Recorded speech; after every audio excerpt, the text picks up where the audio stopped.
Good evening, everybody. Pleasure being here.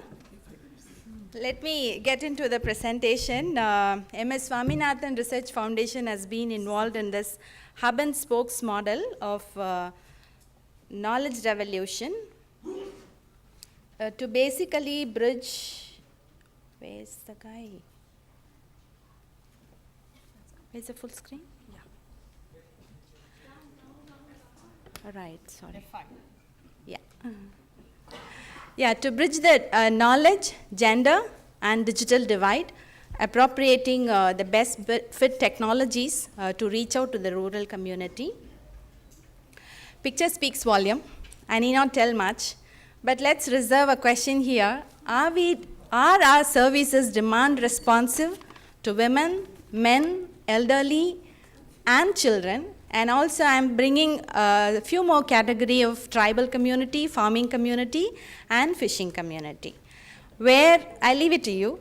The multi-stakeholder partnership is the one which helps us to bridge this gap where it brings inclusive knowledge society. And when we are counting, factoring the caste, class, gender, and age, where we can get into the right kind of requirements.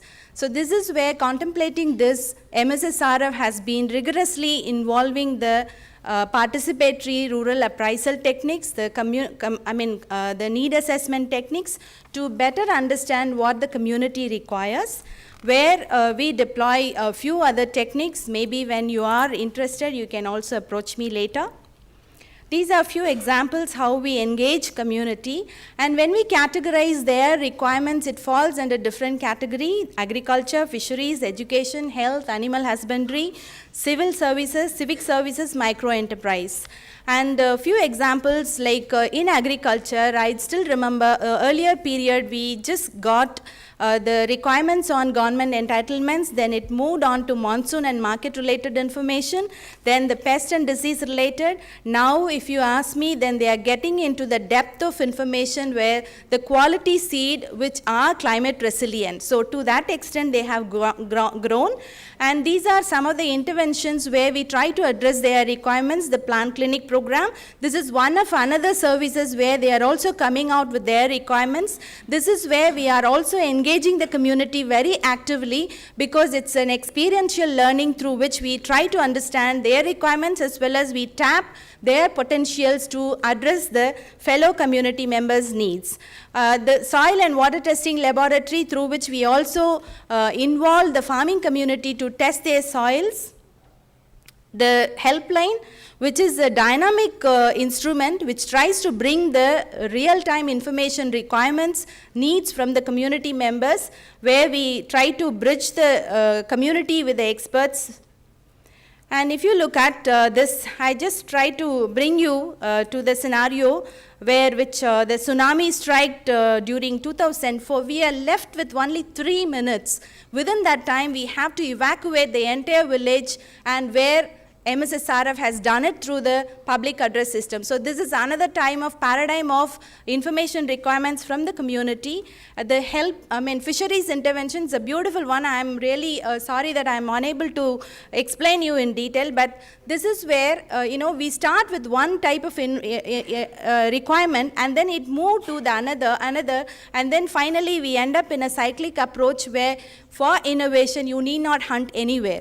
It rests in the community itself. So where we can tap the potential and then come out with the innovative approach. This is one example of knowledge-seeking behavior of fishers, where the mobile application itself is providing the data, how many members have viewed the page, so which is very visible in the statistics.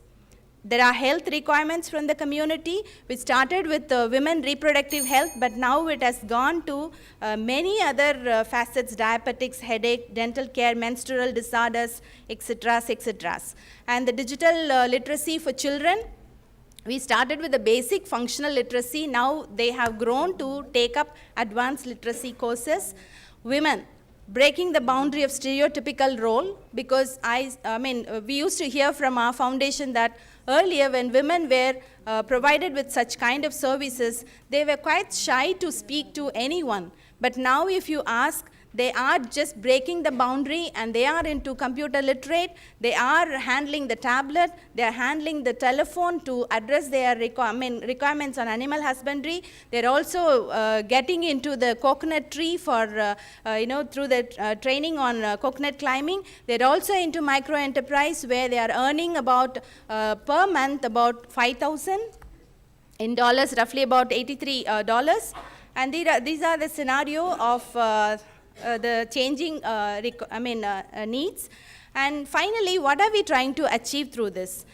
Towards a transformative change where access to knowledge should be there, absorption of knowledge should be there, then finally they have to adopt so that they can end up in a good remuneration. There are key instruments and approaches that connects between the expert and farmer. Not only those, farmer and farmer, the peer-to-peer learning should also be there. Finally, I'm just summing it up here. When we are going with the community, we all understand that there is always an issue and need. But we also value that there is also knowledge and needs, knowledge and skills among the farming or fishing or whatever the general community, where the traditional wisdom has to be valued and be valued. And when we use appropriate strategy, definitely we can go into the right path of transformative change, and where we all aim through the library, we can reach out. Learning is a journey, not a destination. Community bestows such lifelong learning to us, and also it reciprocates from us. Thank you.